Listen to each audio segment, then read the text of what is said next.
You're still watching TVC Breakfast. We now move to this very important conversation. Nigeria is turning its global medical talent as it moves to deploy diaspora doctors across the country to boost healthcare delivery. The chairman of Nigerians in Diaspora Commission, Abike Dabrierewa, says the Diaspora Health Initiative will impact. The Diaspora Health Initiative 2026 will bring foreign-based Nigerian doctors to underserved states for medical care, training, and knowledge transfer. Beginning in July 2026, 7 diaspora medical associations will be deployed to states including Abuja, Lagos, Kano, and Sokoto to provide specialist service ranging from maternal care and neurosurgery. As Nigeria looks beyond remittances to harness skills and experience, could this initiative help strengthen the country's fragile health system? Joining us for this conversation is Chief Medical Doctor, Heritage Men's Clinic, Dr. Rashid Abbasi. So good morning, sir. Good morning. Thank you for joining us. We'll just go straight into this conversation. Oftentimes we know that doctors, leave Nigeria to America, Canada, whatsoever. They go for various reasons. Some of them will tell you they don't pay doctors well, the welfare is not good, they work longer hours, and they're not still able to make money from all this work that you're doing. And we say that even if you go, last, still come back home, because home is home. All the talents that you've learned there, why don't you bring it back to help, people in Nigeria? But we're looking at this initiative. What do you think it will do, and how well do you think that we will be able to do this? Because it looks beautiful, it sounds really nice, but we'll be able to bring these diaspora doctors, to help lives in Nigeria? Excellent, and thank you again for having me. This is actually very important, but let's call it what it is. This is not an initiative. This is just medical outreach. They're coming in July for a few days. This is like putting a Band-Aid on an arterial blade. Somebody is having a jugular bleed, cardiac bleed, you're putting a Band-Aid. We deserve better. We can do better. And this, to me, actually tells me that maybe whoever come up with this, they really do not understand what we're going through. As of today, Nigeria is down to 34,000 doctors for over 200 million people. Bringing my colleagues for 7 days is not going to solve the problem. Let's embark on robust understanding, multidisciplinary. I don't claim to have all the answers. Let's get think tank or people who can do it. And we have places we can copy and paste from. Let me give you an example. In the 80s, Saudi Arabia was going through a similar thing. And they knew they needed to form a good healthcare system. What did they do? They came to Nigeria. They started recruiting all Nigerian doctors. You can Google it. The people who established Saudi Arabia healthcare system are Nigerian giants. And what did Saudi Arabia do in return for them? They gave them 2 positions, academic and clinical. And Nigerian government forgot to get those people back. The vacuum is what we're facing now. You go to our big elite institutions, UCH, Unilag, Ibadan, everywhere. We're vacuumed. And these people never came back because Saudi Arabia took advantage of them. We cannot fault Saudi. Again, let's step 20 years later, Ghana was having issues dealing with orthopedic. What did they do? They reached out to their diaspora. They did not bring them in for medical mission. They signed a long-term contract. You go to Kolebu Hospital every quarter. There are Ghanaians in Europe, doctors, who come home and they stay for 3-4 months to help. What did Ghanaians get in return? They were training local staffers as they were doing it. It's not a 7-day thing, right? You have to plan for long term. So you have to ask yourself that where are our own leaders going for their care? Because if they really see what's going on in the country, this is not the solution. But quickly, because you mentioned Ghana, yes. It was easy for Ghana to do that because of the population. Let's talk about Nigeria is highly populated. We are not as populated, as that in Ghana, but we're looking at Nigeria with so many people with different kind of sickness. Absolutely, and so that's why we employ a multi-approach, right? So we're looking at this Nigerian diaspora doctor. She mentioned 7. We're actually more than that. So why not even give them the incentive? Again, I go back to the fact that we don't have the data. I can tell you, and I stand to be corrected, our leaders really do not know what we're lacking. If they do, this is not the approach. Give us the data, right? Just like Lagos State tells you about 2,000 people coming to Lagos every day. Let them support that data. And yet, in Lagos, about 20 million, we don't have 7 critical hospitals that you and I can point to. We're yet to have a stroke center. Our number 1 problem in Nigeria is not infection, it's cardiovascular. How come we don't have stroke centers? Our leaders just don't have the data. Data is the new gold. All right, when I saw this thing, many scenarios played in my mind. Yes. How much will it cost? to pay somebody that is receiving money in hard currency to come to Nigeria to go to the hinterlands to treat people. And the first question I wanted to ask you, but you have answered it, is that is it sustainable? But now that it is the way it is, it's just a medical outreach. Now that you've explained it, we've had quite a number of medical outreach, and I must tell you, the gains of medical outreaches are fantastic. You know, I'm a beneficiary of it. Medical outreach really helped a close relative of mine, and today she is hale and hearty. Now, what do we do? What would you advise the government to do when it has to do with training and welfare of Nigerian doctors, because they are still jackpying? Absolutely. Yes. Again, you know, we know the idea behind jackpot is that talent will go wherever talent is appreciated. Yes. Right. Let's ask the diaspora doctors, what are the things keeping them away? There are three things. I've been diaspora for not a decade, not two, not three. I want a place where my kids can go to school for good education. My kids are not going to any private school in the US, it's public. I want security, and I need access to good healthcare for my family. So you trying to do this, talking about the sustainability part of it, if it's not an outreach, so the government must attach those three things. Once they do that, you and I will be happy to come home. You think I want to be in the US where the temperature for the past 2-3 weeks is -20? No, I don't want to be. I want to be home where I can actually be among my own people. I get that professional satisfaction when I'm home more than when I'm over there. Because sometimes it's not only about money. My grandmother said it's not everything you must use money for, and it's not everything money can buy. Again, let's incentivize them. I keep going back to the same example. Nigeria society, we incentivize religious organizations. That's why you see multiple churches and mosques every street, because they're tax exempt. Let us incentivize the healthcare system. Let's look at what the government of this current administration has done in terms of health, care services, and ensuring that infrastructure is done. We know that in 2025, the 2025 budget for health, the capital allocation was 218 billion naira. But the minister, when he was speaking with the lawmakers, he said the amount that was only released was 35 million naira. So far, 36 million naira. We can't even call that a shortfall. It's infinitesimal. You can call it a fraction. A fraction. That's huge. And we have 2026 budget. They're having conversation on it and doing oversight on how to ensure that it is disbursed and proper amount of money is also allocated to these ministries. Exactly why do you think? Is it that we are jinxed? Because we know that the current administration, in terms of cardiovascular, in terms of dialysis, in terms of tuberculosis and all of that, the federal government is doing so much. And Ali Party has also done so much in terms of this. But when we have this lean budgeting, we have huge budgeting, but lean disbursement of this budget. Why do you think this happens year in, year out? Lack of priority. It's lack of priority. Let's prioritize it. So I had the opportunity of being at a conference yesterday, and our Honorable Commissioner for Health for Lagos came in. And guess what he told us? Lagos expects 33 trillion naira. If they can get that, that will bring Lagos State healthcare to par. Let's think about that for a minute. Just Lagos State. 33 trillion naira. For one state. For one state. And then Nigerian government is talking about 200 and something billion naira. Are you kidding me? It's about priority, right? I live in Washington, D.C. We're less than 1 million. We have 7 critical care hospitals for less than 1 million people. We're about just 760. And the population complained that our waiting time at emergency room is getting longer and longer. And guess what the mayor did? They passed another budget to build the 8th tertiary care hospital. That is priority. So basically what you're saying is that, we do not prioritize healthcare in Nigeria, basically with what you're saying. But oftentimes you mentioned education, security, and, good access. That's why people are leaving Nigeria abroad. But also let's think about the fact that because of the incentives, some doctors are leaving basically just because they are not being paid well and they are not respected. I have doctor friends that will tell you that, Ria, my friend in America that is a doctor is living so well, they pay him well, so that is why I'm going.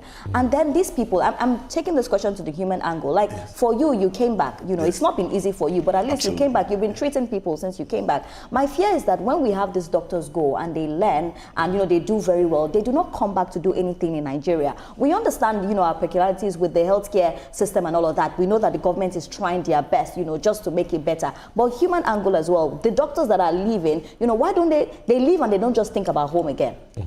And to be honest, for full disclosure, I came back home for selfish reasons. Let me tell you, it's very personal. What are your reasons? 2008, May 24th, my mom presented to Luth Hospital. This was the same hospital 5 years before that I came to volunteer and lecture.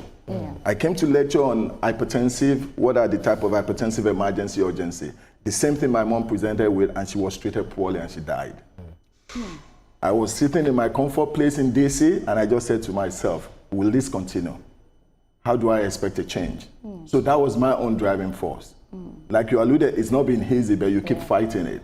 I had other reasons. Every time I bought my flight, every 2 weeks, I come across Indians, Chinese, Lebanese. And guess what? They buy only one-way ticket. So that means they see something in our country that we don't see. They're not ready to go back because they know they're going to succeed. Again, you are swimming against a tide. These are people who come in, invest here, but they get a 0% interest loan from their government. I've been begging for expansion. My little clinic, I have 20 employees. I have paid Lagos State government to buy land. I have paid, I have receipt. 5 years, I'm here to get my land. But then you need to check it that it may not be exactly Lagos State, because I know Lagos State would not withhold land that you have paid for. So oh, well, hey, I have receipt. Maybe there are other forces that... That is it. And so these are the kind of things that when you're talking to a diaspora doctor who makes dollars, who is being incentivized everywhere. Another thing, during COVID, you know, the chairman of my local government in DC was calling me to see. I have only 7 employees in DC. What do you need? What do you need? I'm here to be called in Lagos. I have 20 employees. The chairman of my local government doesn't even know I exist. But they're quick to come to me and say, you have to pay radio tax, you have to pay advertisement tax.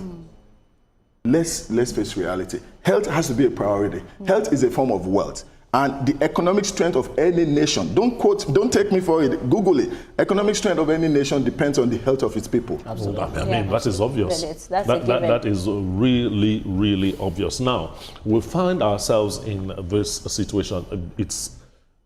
Will I be right if I say it's systemic? Because, I mean, it has been going on. Imagine the figures that my colleague brought out. How many billions budgeted and 26 released and so on. Wow. Where do we go from here? We need our medical system working. We are a large country and we are not a poor country. Absolutely. So the problem is not financing. The problem must be, what is the problem? I think it's about leadership and priority, honestly. Whoever came up with this initiative, let's ask he or she, where did they get their last medical care? I bet my last penny, it was not in Nigeria. Right, I was at a meeting where for 12 people talking about healthcare, 8 of us have dual citizenship. So that means we can easily get out. But the reality we have to face is our problems need to be attended to here. By the time we get out, it's most likely always too late. I see Nigerian politicians come. I took care of some of them. We collect the dollars. We send dead bodies home. We need to invest locally. So it's about priority.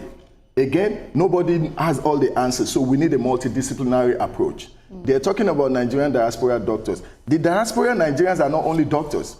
We have healthcare administrators abroad. Oh, yes. We have other financiers abroad. Let's get them to the table because we all have a skin in the game. Trying to do medical mission, doing outreach, again, is like putting a simple band-aid on an arterial bleed. It does not solve our problem. But could it be that, as you said, you know, something actually brought you to Nigeria, and then my condolences, even though it's a very long time. We still have some Nigerian doctors who are seeking, who are looking, and not just looking to come back. They've actually come back just as you've done. So we need to also, what exactly do you think we need to do to reach out to these people, the diaspora doctors, health professionals or practitioners, when they come to Nigeria, maybe is an aspect for them to see that, yes, we have serious problem in Nigeria. And then how much are we also engaging? I'm talking about you and your colleagues. How much are you engaging the government beyond, we know we invite you often, other stations we invite you to talk about this, but how often do you engage government, the government as a CSO, as professional bodies that, listen, something has to be done beyond strike? Absolutely, because you ask yourself that why did you go into medicine in the first place? There has to be that ethical, moral connection to it. And so when you see some of my colleagues go on strike, let's step back and look at the human part of it. They are family members. That's right. They see their politicians driving 200, 300 million naira cars, and you're putting them in an anemic situation to take care of patients, right? I see patients who come to me from Lasucom, and they've been going there for weeks, and they cannot see a consultant. Again, we started the show. Nigeria is left with 34,000 doctors, so that's like an average of 1,000 per state, even less than that. So you are throwing a whole dam at them, and you tie their hands, you send them to the battlefront. It's not going to work, right? So we need help. The Nigerian doctors who are back home, reach out to them. Whoever came up with this, I can tell you for a fact, on my last penny, this is just ill-advised. Because our problem is deeper. You said systemic. In medicine, when we say systemic, that person is about to cross over. That is it. So you cannot be treating a systemic issue by just looking at the symptoms. You are taught in medical school, you address the underlying cause. We talk about JAPA. JAPA is not new. It's been going on for quite some time. So it's about time our old leadership faces the problem and say, look, this thing is not sustainable. They're not even taking it up at the national level. The last time they did, it was a threat. They were saying, we're going to stop all Nigerian medical graduates from traveling abroad. That's not going to cut it, because talent will go wherever talent is appreciated. Let's incentivize this side. Honestly, we have multiple approaches you can do to it. A government's job are three things: policy, strategy, and enforcement. With your enforcement, you come to the table with carrot and stick. The government can do that. Nigeria is not poor. The government can do that. Is this a policy?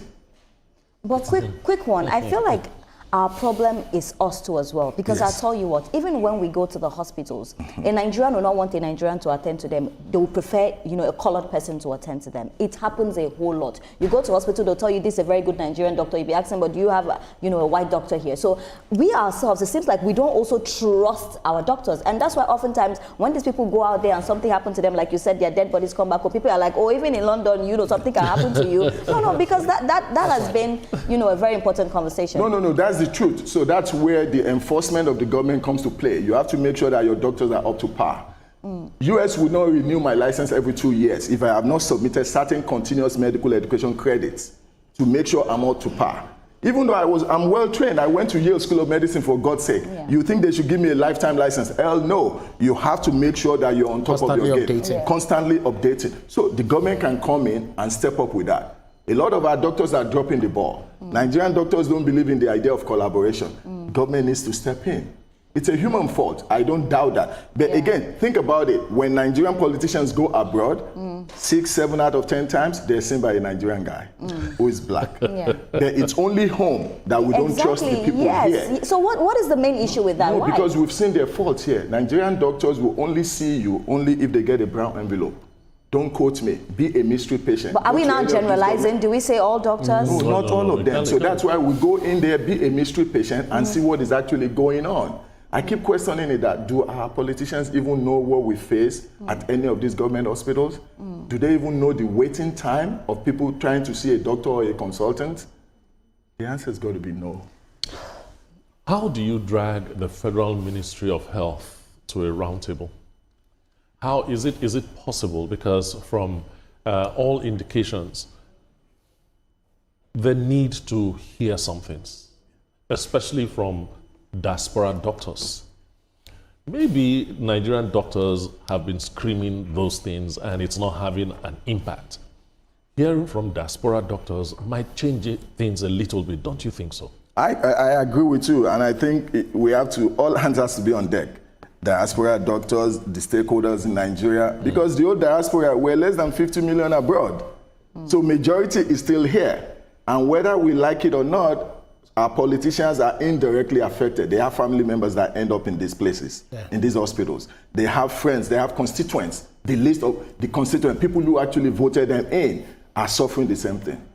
So the more we have conversations like this, you think hopefully we get to the point where our government will actually, hey, let's form a think tank, let's listen. Because nobody has the answer. It has to be a multidisciplinary approach. So let's talk about, let's do more context to it. Because if you look at annual remittances from Nigerians abroad, it actually exceeds $20 billion, and that's way huge. But technical expertise is still very less tapped. So legally and administratively, what incentives, talk about tax breaks, credential recognition, guaranteed contracts, do you think the government should put in place to retain diaspora engagement, especially with the doctors as we are talking about, beyond short-term management? Absolutely. And let me tell you, a large chunk of Nigerian diaspora doctors, I belong to AMPA, American Nigerian Physician Association. They are the people we call retired but not tired. In medicine, we tend to retire late. There's longevity. These are the type of doctors that you can incentivize, just like Saudi Arabia did. You bring them home. They don't have to come home all at once. I am doing 2 weeks. For the past 6 years, I fly every 2 weeks. Nobody is incentivizing that. It's worth it for me because of my own professional satisfaction. So if the government steps in, these are the type of people, because trust me, they really want to come back home. Absolutely. This is my senior consultant. They're so tapped out there. Our system is so restricted. In Lagos, you have places where you can go for mama put, you can have pepper soup, you can see family members. They really want to be home, but they're also afraid of those 3 things. Do they have access to care? They're doctors, but they have medical conditions. So if they wake up and they're having chest pain, they don't want to drive 10, 12 hours to the nearest hospital. If the Nigerian government said, look, these are the things we can put in place for you, trust me, it will even be easier. Those are low-hanging fruits. And for me, I feel like we need to really look into our government hospitals, because the way we've left those hospitals is the reason why right now everybody wants to go to a private hospital. And now those private hospitals, they have increased their price to a way that people are now afraid to see a doctor. And you don't even get the value for what you pay. Apart from even the value, people do not even want to pay to see a doctor, because to see a doctor, they're asking you to pay about 150, 160, 170. And somebody is wondering, will I not just take medicine in the house rather than going to see a doctor? And I think this is because of the way we've left our government hospitals. Absolutely. And that's another place where we can explain to the local doctors where the fault is obvious. You see, you go to Nigerian hospital, the doctor doesn't want to see you there, he wants to refer you to his own hospital. That's a financial incentive. It's actually illegal in most places. So that's where the enforcement of the government needs to come in. Right? How can the government enforce when you're not doing what they're supposed to do? Exactly. So, because we always say the government, but we can't put everything on the government. The question I ask is that, how does the American government enforce these rules? They have doctors, they have administrators, they have a whole lot of it. They have a population, the medical population is much, much larger than Nigeria, and yet they regulate their activities. How does it work? Excellent question. So for me to get certified to practice in a hospital, because most of our hospitals are privately owned, the government has a rule. Right? If Dr. Abasi wants to be on the list of a doctor to see a patient here, he must not be more than 1 hour away from this hospital. Okay. The moment I feel that, I'm losing my license. Okay. Oh, you get a strike. That is it. That is it. You get a strike. And then it goes again, because I also have a medical malpractice insurance. The insurance gets notified. My premium goes up. I don't want that. Not only that, if all 4 of us are doctors, my state compares you to each other. So every quarter, I see that, oh, Dr. Bassi, you took care of 10 patients with pneumonia. Dr. So and so took care of them, but they only spent 2 days. How come your patients are spending 7 days? Wow. There's a lot we need to do for our healthcare. There's plenty to be done. There's a whole lot that needs to be implemented as well. From what I'm seeing, I feel like there's a whole lot that needs to be implemented. Because just look at the way you put it so beautifully. If we can do this in Nigeria, don't you think that our doctors will now start to sit up? Absolutely. But let me tell you the truth of the matter. The state of Maryland, our healthcare decision body, 7 of them, 5 are Nigerians. So why is it that when we now come back to Nigeria, it's very difficult to implement these laws or follow laws that have been put? It's actually talked about the environment, but then one of the things that Nigerians also face, abroad is systemic racism. I know a lot of Nigerians. I have a younger sister who is abroad. When she was going to give birth, she had this racist, kind of thing, in the hospital. So much so that her in-law, said that if you do not touch her, I'm going to report you. And then we've also seen reporting on the BBC, CNN, where doctors are also causing the death of not even the aged, even infants. One of them was sentenced, for life imprisonment or death or something thereabout. So when we face this outside of the country, and then the way you painted it, it's as though it is Uhuru, it's like paradise there. But it's not exactly the way it is. It's not. And let me tell you, I've been on the receiving end of that racism. I have private clinic. Despite being a doctor. Yeah, private clinic, it's private, it's not government controlled. A couple came in, they drove about 2 hours. So I'm like, wow, they must really want to see me. I see only men. And the wife walked in and said, is it true you went to Yale? Can I see your certificate? Wow. That's obvious. Just simply because you're black. You're black. I had the choice at that time to say, and the husband was like, please, please, please. So I showed her. There was something she wanted to see. She saw everything and everything like that. And she said, I'm just sorry, I just did not believe that. So I said, well, at this point, I'm not actually comfortable seeing you. And the husband said, no, please, I'm the one that really needs you. So that choice is yours, right? But the other part of it... Don't you have the right to ask a doctor whether the doctor is qualified or not? No, you do, but it shouldn't be that blatant. Does it have to be Yale? Yale doesn't have to be the smartest. Well, condescending, maybe that is it. You could have gone to any local school. You are licensed by the state, so the states have done their own due diligence to say you actually have what it takes to be a doctor. Right? But the fact that doctors mess up also is a human fault. We have a doctor in jail now who was diluting chemotherapy for financial gain. He's an American. He's in jail. They've collected his license. They've confiscated his account. There has to be penalty. There has to be accountability. We're not facing that here. Yeah. We can go on and on. It's so good to always have you on the show. We just hope our government will listen and do the best for healthcare. Thank you so much, Doctor. Thank you. Always my pleasure. Thank you.